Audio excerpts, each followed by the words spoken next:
Although there is no texture blur node in Blender, it's easy enough to make one.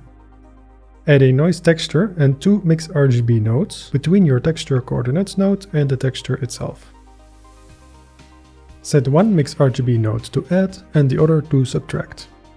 On the subtract one, set the factor value to 1.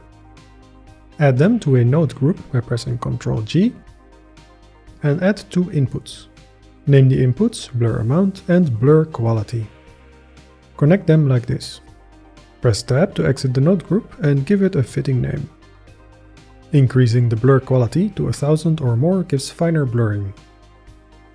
The blur amount value goes from no blur at all to very blurry indeed.